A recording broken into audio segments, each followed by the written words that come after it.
দৌড় দিলেন পানির জন্য, ছেলেকে বাঁচানোর জন্য। নিজেও তো পিপাসায় কাতর হয়ে গেছে। তো উনি সাফা পাহাড়ে একবার দৌড় দেন, সাফা থেকে অবতরণ করে নেমে আবার মারওয়া পাহাড়ের দিকে একবার দৌড় দেন। এইরকম করতে করতে 7 বার উনি চক্কর দিয়েছেন। কয়বার? 7 বার। তো সপ্তমবারে মারওয়া পাহাড়ে অবতরণ করে মারওয়া পাহাড়ে চূড়ায় উঠে উনি চোখের দৃষ্টি যতদূর পর্যন্ত যায় পানির কোনো নাম নিশানা নেই। তো হঠাৎ করে আল্লাহ তাআলার পক্ষ থেকে একটা গায়েবী আওয়াজ হযরত আলাইহিস সালাতু ওয়াস সালামের কানে ভেসে আসে। গায়েবী আওয়াজ শুনতে পারলেন। তো এই আওয়াজটা হযরত আলাইহিস সালাতু ওয়াস সালাম খুব মনোযোগ দিয়ে গভীরভাবে শুনলেন। তো এবার হযরত বললেন যে তোমার কাছে কি পানি পিপাসা নিবারণের কোনো উপায় আছে?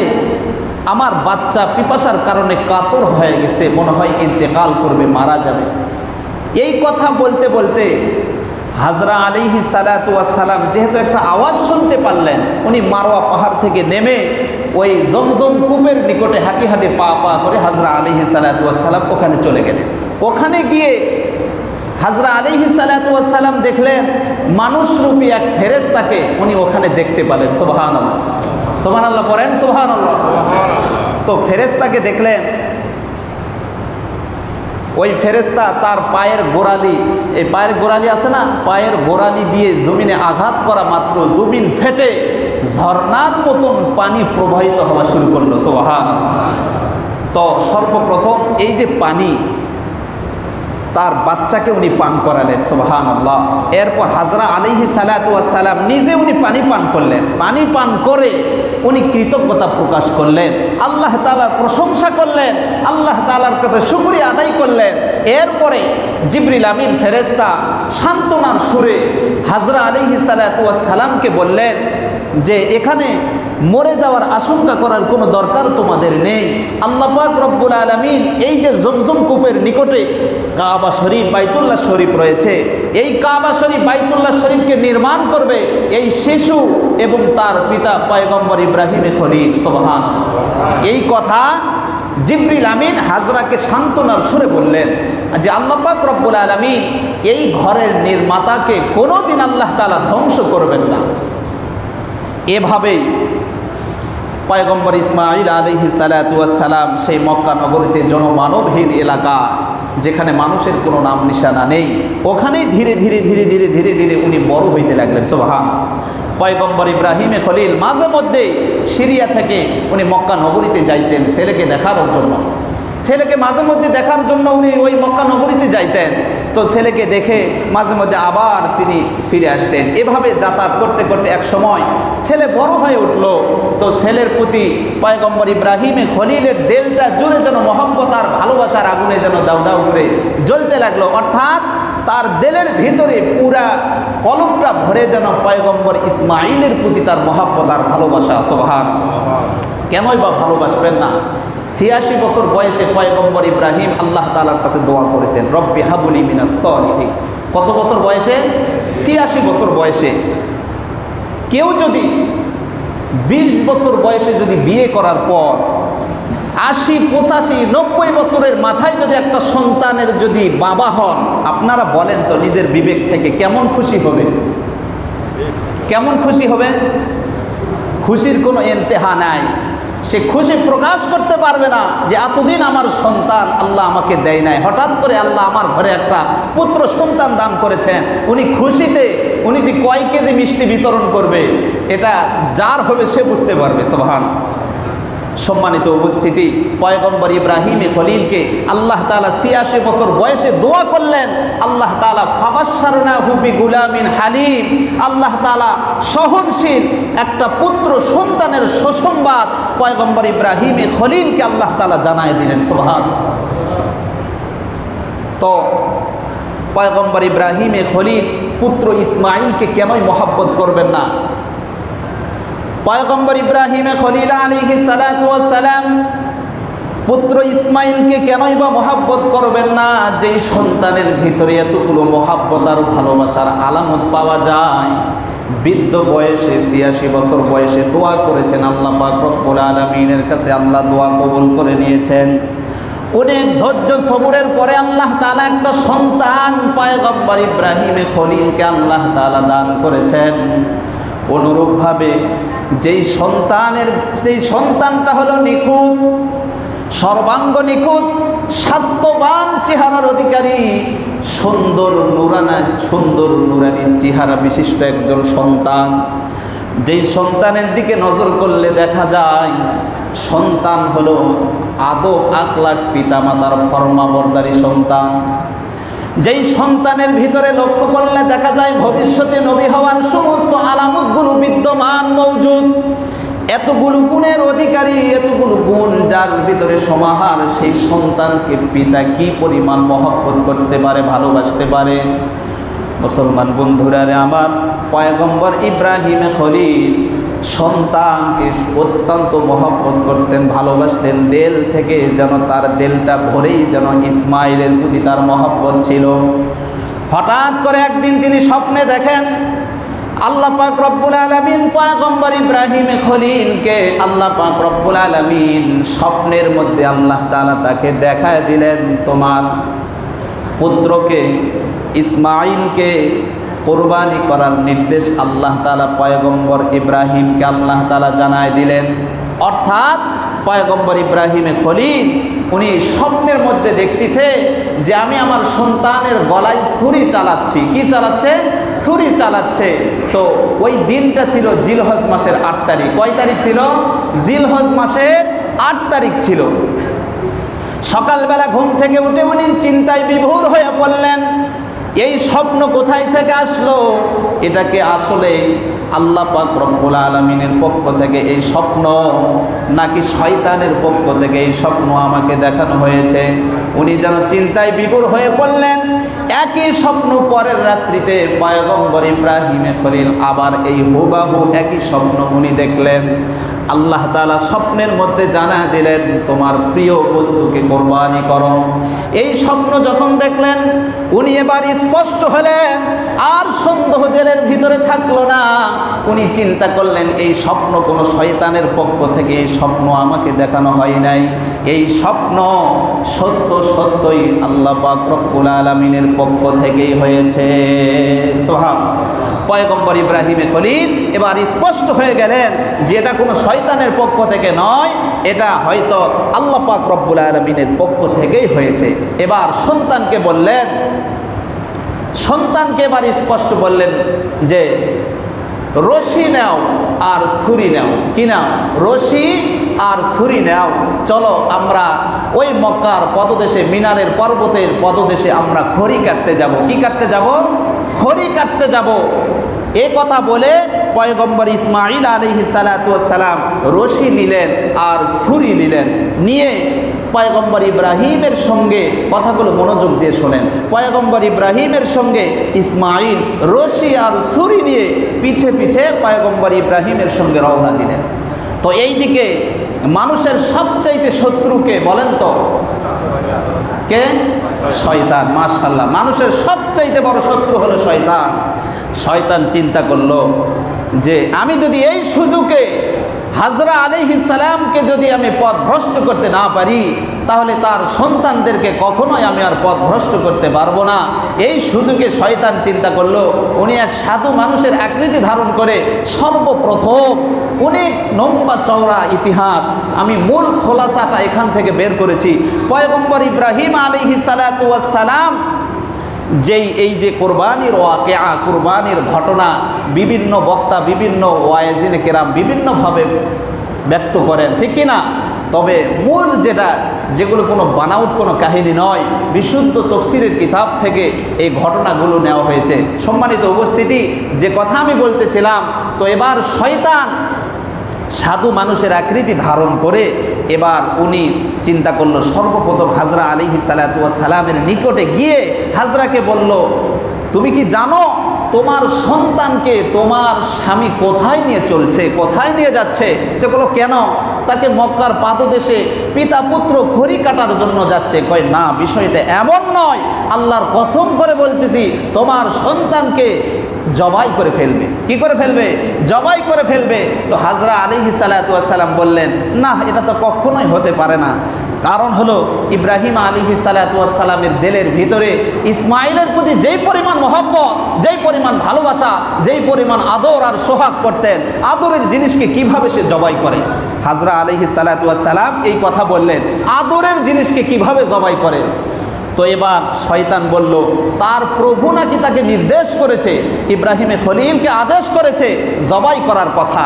এই কথা যখন হাজরা শয়তানের মুখ থেকে শুনলেন, তো এবার হাজরা স্পষ্ট উনি বললেন, যদি আল্লাহর নির্দেশ হয়ে থাকে, প্রভুর যদি আদেশ হয়ে থাকে, তো এ ব্যাপারে আমার কোনো দ্বিমত নেই, বরং আমি মা হয়ে তার সহযোগিতা করব। সুবহানাল্লাহ, আমি মা হয়ে তার সহযোগিতা করব, কারণ যদি আল্লাহর নির্দেশ হয়ে থাকে এখানে আমার কোনো দ্বিমত নেই। এই কথা শোনা মাত্রই শয়তান তো অবাক হয়ে গেল। কয় কিরে, শয়তান অবাক হয়ে গেল। এবার শয়তান চিন্তা করলো যে না, এখানে কাজ আমার হবে না, এখানে আমার মিশন চলবে না। এখান থেকে ব্যর্থ হয়ে উনি এবার পয়গম্বর ইসমাঈল আলাইহিস সালাতু ওয়াস সালামের নিকটে চলে গেলেন।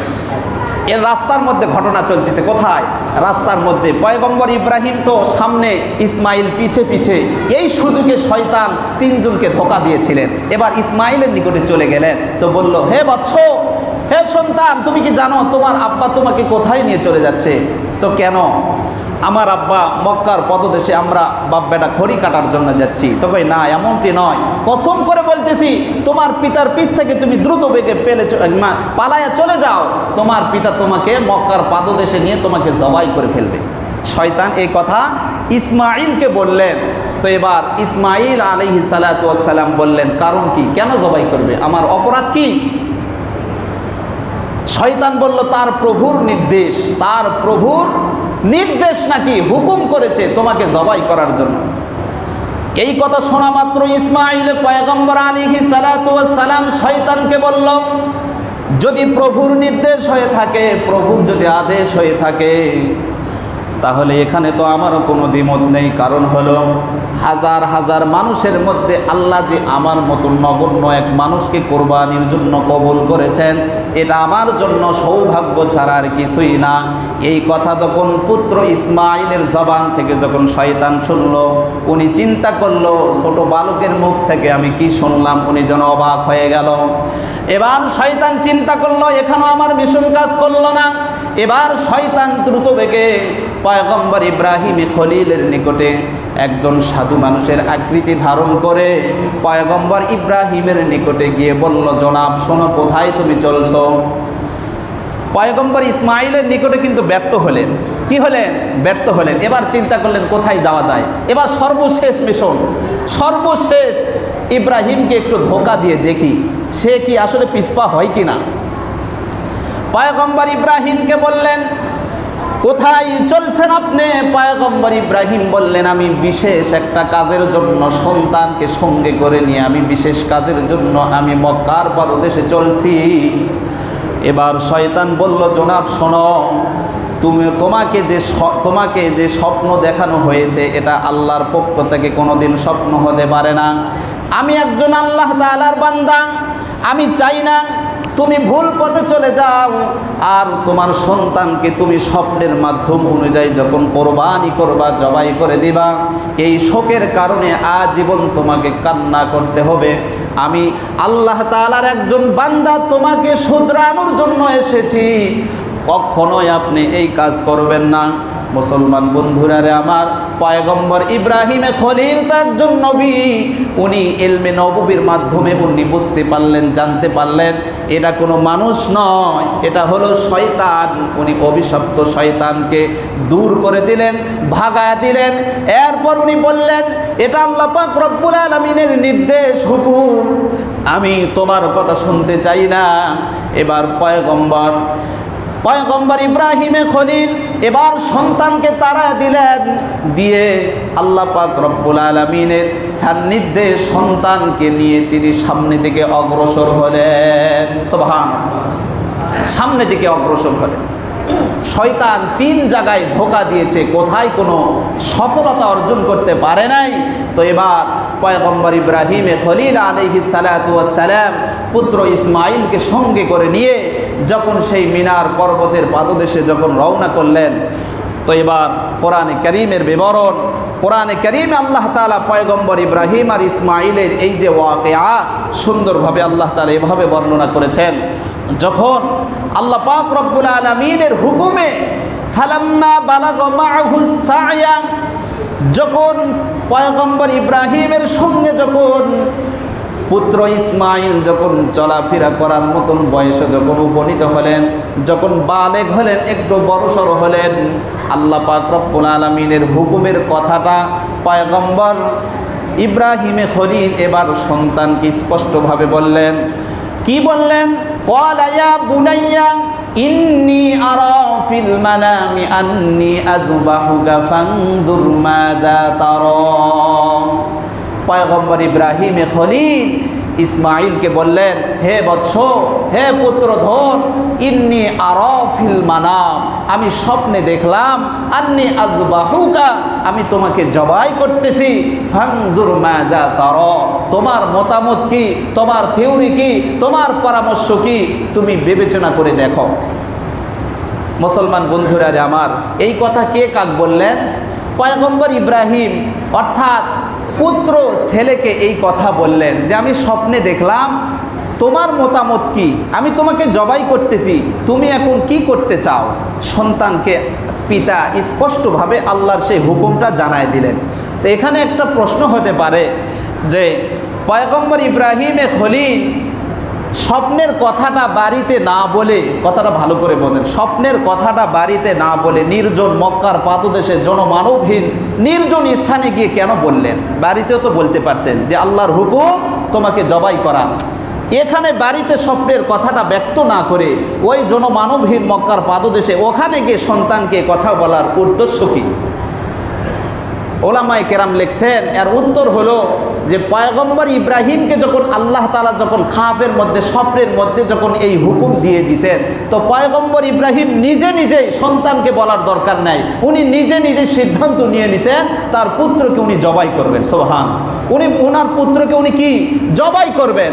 এরপরেও এই যে মক্কার পাদদেশে নির্জন কোনো মানুষ নেই, মানুষের আনাগোনা নেই, ওখানে সন্তানকে বলার উদ্দেশ্য হলো সন্তানকে বলে সন্তানের সম্মতি যাচাই করতেছেন যে আমার সন্তান কি এ ব্যাপারে রাজি আছে কিনা, আমার সন্তান এই ব্যাপারে কোনো দ্বিমত পোষণ করে কিনা। তো সন্তানকে এই কারণে সন্তানকে একটু যাচাই করলেন, তো দেখলেন সন্তান যদি সম্মতি জ্ঞাপন করে আলহামদুলিল্লাহ ভালো, আর যদি সন্তান যদি কোনো চুচেরা করে, যদি জবাই হতে যদি এইরকম প্রতিবন্ধকতা সৃষ্টি করে যে আমি জবাই হতে পারবো না, আমি এই হুকুমের নিকটে আত্মসমর্পণ করব না, তখন পয়গম্বর ইব্রাহিমের ফিকির ছিল তাকে বল প্রয়োগ করে যেভাবে হয় জোরপূর্বক তাকে আমি জবাই করে ফেলবো। সুবহান, এই উদ্দেশ্য। আল্লাহ পাক রব্বুল আলামিন বলেন, ক্বালা ইয়া বুনাইয়া ইন্নী আরা ফিল মানাম, আমি স্বপ্নে দেখলাম। পয়গম্বর ইব্রাহিমে খলিল এবার তার পুত্র ইসমাইলকে বললেন, ইন্নী আরা ফিল মানাম, আমি স্বপ্নের মধ্যে দেখলাম, আন্নী ফাযবাহুকা ফানজুর মাযা তারা, আমি তোমাকে জবাই করতেছি, কোরবানি করতেছি, তোমার মতামত কি? এবার পুত্র ইসমাইল বললেন, ক্বালা ইয়া আবাতি ফাআল, আব্বাজান, আল্লাহ পাক রব্বুল আলামিনের পক্ষ থেকে আল্লাহ তাআলা যেই মেসেজ আপনাকে দিয়েছেন, যেই হুকুম আল্লাহ তাআলা আপনার উপর জারি করে দিয়েছেন, ফাফআল মা তুমার, আপনি তাই করেন, আপনি হুকুম পালন করেন। সাতাজিদুনি ইনশাআল্লাহু মিনাস সাবিরিন, ইনশাআল্লাহ আল্লাহ তাআলা যদি চাই আমাকে, আপনি ধৈর্যশীল সহনশীলদের মধ্যে আপনি আমাকে পেয়ে যাবেন। সুবহানাল্লাহ, পুত্র সন্তান ইসমাইলের কথা, আপনি আমাকে ধৈর্যশীল সহনশীল, কোনো ছুটাছুটি করব না, কান্নাকাটি করব না, পালাপালি করব না, আপনি সহনশীলদের মধ্যে আপনি আমাকে খুব সহজে আপনি আমাকে পেয়ে যাবেন। এই কথা পুত্র ইসমাইল বাবাকে ইব্রাহিমকে বললেন। এবার ফালাম্মা আসলামা, যখন পিতা পুত্র উভয়ে যখন আল্লাহ পাক রব্বুল আলামিনের হুকুমে যখন আত্মপ্রকাশ করলেন, যখন মাথা নত করলেন, আনুগত্য প্রকাশ করলেন।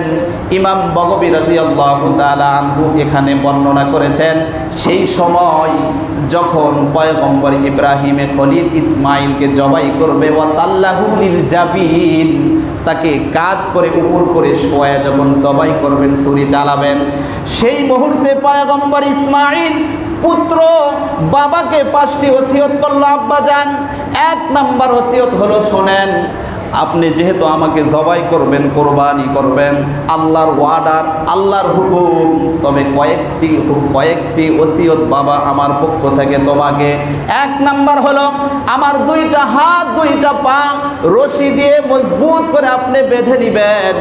কারণ হলো, রশি দিয়ে যদি মজবুত করে বেঁধে না নেন, অন্যথায় আমি বেহুশ অবস্থায় লাফালাফি করব, ছোটাছুটি করব, তখন কি হবে, আমার হাত আমার পা আপনার শরীরে লেগে যাবে, এর দ্বারা বেয়াদবি হয়ে যাবে। আব্বা, আপনি অবশ্যই আমার 2টা হাত 2টা পা রশি দিয়ে মজবুত করে বেঁধে নেবেন। 1 নাম্বার ওসিয়ত। 2 নাম্বার ওসিয়ত হলো, আব্বা যান, আপনার জামা কাপড়টা সুন্দর করে গুটিয়ে নেবেন। কারণ হলো, আপনার জামা কাপড়ে যেন আমার শরীর থেকে বিন্দু পরিমাণ 1 ফোঁটা রক্ত যেন আপনার জামা কাপড়ে যেন না লেগে যায়। যদি লেগে যায় তাহলে কি হবে, আমার নেকিতে কম হবে, আমার সওয়াবের মধ্যে কমতি আসবে।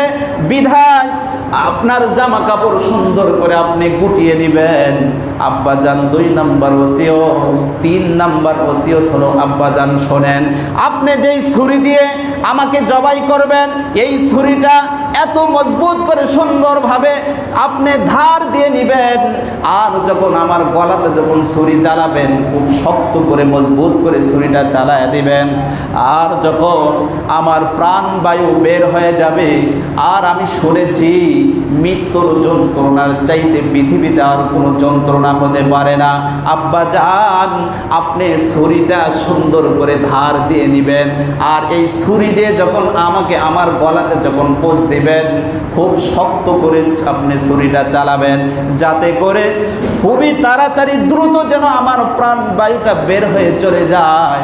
আমি শুনেছি মৃত্যুর যন্ত্রণার চাইতে আর কোনো কঠিন যন্ত্রণা হতে পারে না।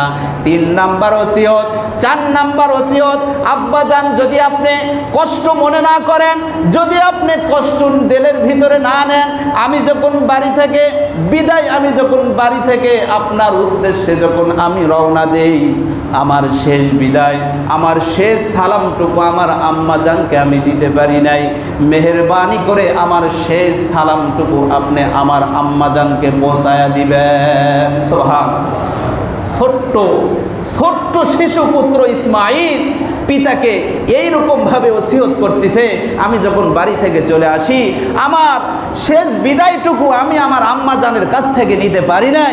বিধায় যদি কষ্ট মনে না করেন, আমার শেষ সালামটুকু আমার মায়ের নিকটে আপনি পৌঁছায় দিবেন। 5 নাম্বার ওসিয়ত ছিল, সর্বশেষ ওসিয়ত ছিল, আব্বাজান, যদি আপনি কষ্ট মনে না করেন, তো আমার এই যে জামাটা, এই যে পরনের জামাটা আপনি আমার আম্মাজানের নিকটে সুপুর্দ করবেন, পৌঁছায় দিবেন, যাতে করে আমার আম্মা আমার এই জামাটা দেখে কিছুটা হলেও নিজেকে সান্ত্বনা দিতে পারবে। সুবহানাল্লাহ। মুসলমান বন্ধুরা রে আমার, ফালাম্মা আসলামা, যখন পিতা পুত্র উভয়ে যখন আনুগত্য প্রকাশ করলো, আল্লাহ পাক রব্বুল আলামিনের হুকুমের সামনে যখন নত হয়ে গেল, মুসলমান বন্ধুরা রে আমার, ওয়া তাল্লাহু লিল জাবিন, যখন পয়গম্বর ইসমাইলকে যখন উপর করে কাঁধ করে যখন শোয়ায় দিলেন, আল্লাহ পাক রব্বুল আলামিন সেই মুহূর্তে পয়গম্বর ইব্রাহিমকে বললেন, ওয়া নাদাইনাহু আইয়া ইব্রাহিম। আল্লাহ তাআলা পয়গম্বর ইব্রাহিমকে বললেন, ও গো আমার খলিল, ওয়া নাদাইনাহু আইয়া ইব্রাহিম কদ সাদ্দাকতার রুইয়া, আপনি সত্যই আপনার স্বপ্নকে আপনি রূপান্তরিত করে দেখায় দিলেন। ইন্না হাযা লাহুয়াল বালাগুল মুবিন, আর এটা হলো স্পষ্ট একটা পরীক্ষা ছিল। আপনাকে কষ্ট দেওয়ার কোনো মাকসাদ আমার ছিল না, কুরবানি করার কোনো উদ্দেশ্য ছিল না। ইন্না হাযা লাহুয়াল বালাগুল মুবিন, আর এটা হলো একটা স্পষ্ট পরীক্ষা। ওয়া ফাদাইনা ফাদাইনাহু বিযিবহিন আযীম। আর আমি আল্লাহ পাক রব্বুল আলামিন তোমাকে কুরবানি করার আর বিধান তোমার উপর জারি নাই, রহিত করে দিলাম। ওয়া ফাদাইনাহু বিযিবহিন আযীম। আর আমি আল্লাহ তাআলা মহান এক জন্তুর বিনিময়, কুরবানির পশুর বিনিময় আমি আল্লাহ তাআলা পয়গম্বর ইসমাঈলকে মুক্ত করে দিলাম, বিনিময়ে দুম্বার বিধান জারি করে দিয়ে দিলাম। সুবহানাল্লাহ। আল্লাহ তাআলা তখন জিবরিল আমিন সঙ্গে সঙ্গে জান্নাত থেকে একটা দুম্বা নিয়ে চলে এসেছেন। তো আল্লাহ পাক রব্বুল আলামিনের হুকুমে ওয়াতাল্লাহু লিল জাবিন, জাবিন শব্দের অর্থ হলো উপর করে শোয়ানো। যখন ইসমাঈলকে যখন জবাই করবে, ছুরি চালাচ্ছে, ওই সময় তো 5টা ওসিয়ত করলেন। এরপর ছুরি কাটে না, যেন তার গলাটা যেন তামার মতন যেন শক্ত হয়ে গেছে। তো পয়গম্বর ইব্রাহিম ধার পরীক্ষা করলেন, কারণ কি, ধারও তো ঠিক আছে, সব ঠিক আছে, কাটে না কেন? তো এবার উনি ছুরিটা যখন কাটেই না, এইরকমভাবে উনি বিরক্ত বোধ করে ছুরিটা ফেলায় দিলেন, দিয়ে এবার অন্য কোনো মাধ্যমে জবাই করা যায় নাকি, এই ফিকিরে উনি চিন্তা করলেন। ঠিক ওই মুহূর্তে আল্লাহু আকবার বলে জিবরিল আমিন উপস্থিত হলেন। ওই নির্জনে আল্লাহু আকবারের ধ্বনি ইব্রাহিমের খলিল যখন শুনলেন, এখানে আল্লাহু আকবারের ধ্বনি কোথায় থেকে আসলো, তখন উনি থমকে গেলেন, ওখানে একবার বিরত হলেন। সঙ্গে সঙ্গে আল্লাহ পাক রব্বুল আলামিনের পক্ষ থেকে জিবরিল আমিন যে দুম্বা নিয়ে এসেছেন, ওই দুম্বা ইসমাঈলের স্থলে দুম্বাটা দিয়ে দিলেন। এরপরে আল্লাহ পাক রব্বুল আলামিনের হুকুমে ইসমাঈলের পরিবর্তে দুম্বা জবাই হয়ে চলে গেল। সুবহানাল্লাহ। সম্মানিত হাজিরিন, এই হলো পয়গম্বর ইব্রাহিম আর ইসমাঈল। এই যে দেখেন, ফালাম্মা বালাগ ফালাম্মা আসলামা, পিতা পুত্র উভয়ে আনুগত্য প্রকাশ করেছেন। পয়গম্বর ইব্রাহিম আলাইহিস সালাতু ওয়াস সালামকে আল্লাহ পাক রব্বুল আলামিন যদি ইচ্ছা করতেন, জিবরিল আমিন অথবা ওহির মাধ্যমে এই হুকুমটা জানায় দিতেন। অথচ স্বপ্নের মাধ্যমে এমন একটা পরীক্ষা ছিল, এই পরীক্ষার মধ্যে পয়গম্বর ইব্রাহিম শুধু একটা আর দুইটা পরীক্ষা নয়, যে যতগুলো আল্লাহ তাআলা পরীক্ষা করেছেন, ইমতিহান করেছেন, প্রত্যেকটা পরীক্ষাতে ফার্স্ট ক্লাসে উনি গোল্ডেন এ প্লাসে পাশ করেছেন। কারণ হলো তার দিলের ভিতরে এমন তাকওয়া ছিল, আল্লাহর ভয়কে সব সময় প্রাধান্য দিয়েছেন। তার পিতা আজরের হুকুমের চাইতে আল্লাহর হুকুমকে পয়গম্বর ইব্রাহিমে খলিল বেশি প্রাধান্য দিয়েছেন। এই জন্য কুরবানি মূলত গোস্ত খাওয়া নয়, কুরবানি মূলত হাউহুতাশ করে বাচ্চা বড় হয়ে গেছে, সমাজ কি বলবে, এগুলোর নিয়তে কুরবানি করলে বিন্দু পরিমাণ কুরবানি কবুল হবে না। কুরবানির রক্ত মাংস কোনো কিছুই আল্লাহ তাআলার কাছে পৌঁছে না। শুধুমাত্র আল্লাহ বলেন বান্দার দিলের তাকওয়া, খোদা ভীতি। বান্দা মূলত কুরবানি আমাকে রাজি খুশি করার জন্য করতেছে, না সমাজকে খুশি করার জন্য, না সন্তানকে তার পরিবারকে খুশি করার জন্য করতেছে। আল্লাহ পাক রব্বুল আলামিন বান্দার দিলের খবর নেন। আল্লাহ পাক রব্বুল আলামিন মানুষের আওয়ারিজের দিকে তাকান না, কে কালো, কে ফর্সা, কে উঁচা, কে লম্বা, কে খাটো, এগুলো আল্লাহ তাআলা দেখার কোনো মাকসাদ নয়। আল্লাহ দেখেন মানুষের দিলের খবর কেমন, মানুষের আমলের খবর কেমন। এই জন্য আমরা কুরবানি করব বিশুদ্ধভাবে, যে 3 ভাগ 4 ভাগ 7 ভাগ যে কয় ভাগই করি না কেন, আগে সর্বপ্রথম পরামর্শ করব যারা অংশীদারিত্ব হিসাবে শরিকানা কুরবানি। একটা গরুতে সর্বোচ্চ 7 জন ব্যক্তি শরিক হতে পারে। তবে আমাদের সমাজের মধ্যে এমন কিছু মানুষের মধ্যে একটা ভুল ধারণা, অনেকে মনে করে যে কুরবানি 7 জন, যেহেতু ইসলাম শরীয়ত এটাকে সমর্থন দিয়েছে, যে কোনোভাবে 7 জন তারা মিলায়। সে জানে না যে একটা গরু যদি কেউ কোনো ব্যক্তি যদি একজনও কুরবানি দেয়, আলহামদুলিল্লাহ।